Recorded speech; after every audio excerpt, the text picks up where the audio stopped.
Hello everyone, स्वागत है आप सभी का चैनल शिवा एजुकेशन में। साथ ही आज हम लोग पढ़ने वाले हैं कार्यपालिका और न्यायिक शक्तियाँ को। तो चलिए शुरू करते हैं। राष्ट्रपति की कार्यपालिका शक्ति यानी कि executive powers of the president. जैसा कि हम लोग पहले पढ़ चुके हैं आर्टिकल 53 को, जिसमें कि बताया गया है कि कार्यपालिका की जो शक्तियाँ हैं वह राष्ट्रपति में निहित होती है। तो आज हम लोग पढ़ने वाले हैं आर्टिकल 74 से, जिसमें बताया गया है कि राष्ट्रपति की सहायता के लिए एक मंत्रिपरिषद होगी, यानी कि council of minister will be to aid and advise president. और इसमें ये बताया गया है कि पहली बार पुनर्विचार के लिए राष्ट्रपति उस सलाह को, यानी कि मंत्रिपरिषद की सलाह को लौटा सकता है, लेकिन दोबारा ऐसा नहीं करेगा। यह जो है 44वें संविधान संशोधन के तहत 1978 में जोड़ा गया था।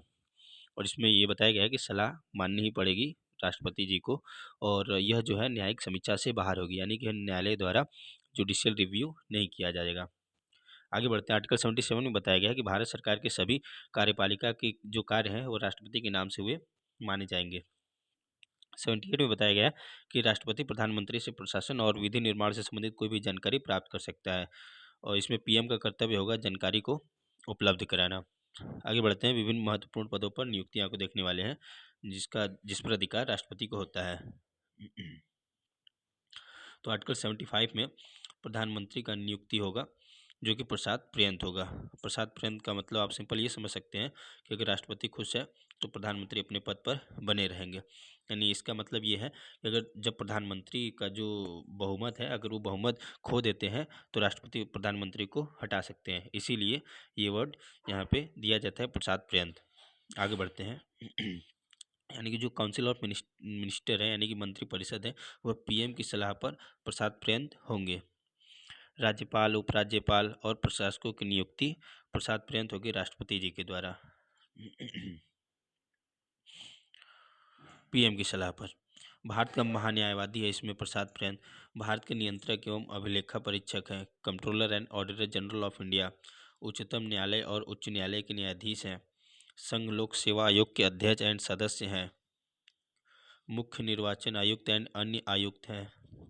राष्ट्रीय मानवाधिकार आयोग, राष्ट्रीय महिला आयोग, राष्ट्रीय अल्पसंख्यक आयोग, राष्ट्रीय पिछड़ा वर्ग आयोग, राष्ट्रीय अनुसूचित जाति आयोग एंड राष्ट्रीय अनुसूचित जनजाति आयोग के अध्यक्ष और सदस्यों की नियुक्ति जो कि राष्ट्रपति जी के द्वारा होता है। वित्त आयोग अध्यक्ष, सेना प्रमुख, अंतर्राष्ट्रीय परिषद के अध्यक्ष और क्षेत्रीय परिषदों की जो बैठक उसमें अध्यक्षता राष्ट्रपति साहब करेंगे।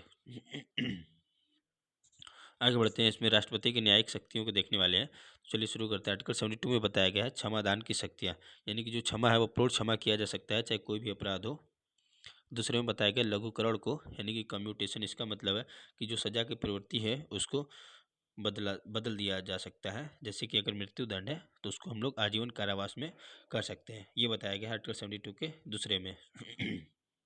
तीसरे में बताया गया परिहार, यानी कि रेमिशन, यानी कि प्रकृति को बिना बदले सजा को कम करना।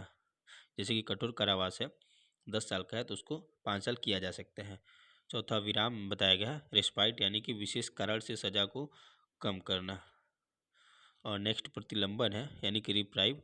इसका मतलब है कि दंड को स्थगित करना, पोस्टपोनमेंट ऑफ पनिशमेंट। और यह मंत्रिमंडल की सलाह पर निर्णय लिया जाएगा और सलाह को बाध्यकारी बनाया गया है, यानी कि सलाह को मानना ही पड़ेगा। इसके लिए राष्ट्रपति साहब बाउंड है। और निर्णय की समीक्षा नहीं किया जाएगा, यानी कि जुडिशियल रिव्यू नहीं किया जाएगा। आर्टिकल 124 में बताया गया है कि उच्चतम न्यायालय में न्यायाधीशों की नियुक्ति जो कि सीजेआई के परामर्श पर होगा। आर्टिकल 217 में बताया गया है कि उच्च न्यायालय में न्यायाधीशों की नियुक्ति ये भी सीजेआई प्लस संबंधित राज्यपाल के परामर्श पर होगा। और आर्टिकल 143 में बताया गया है कि राष्ट्रपति को उच्चतम न्यायालय से परामर्श प्राप्त करने का अधिकार है, इसके लिए वो बाध्यकारी नहीं है। आज के लिए इतना ही। मिलते हैं नेक्स्ट वीडियो में। अगर वीडियो आप लोग को अच्छा लगा होगा तो प्लीज़ वीडियो को लाइक कीजिएगा, चैनल को सब्सक्राइब कीजिएगा। जय हिंद।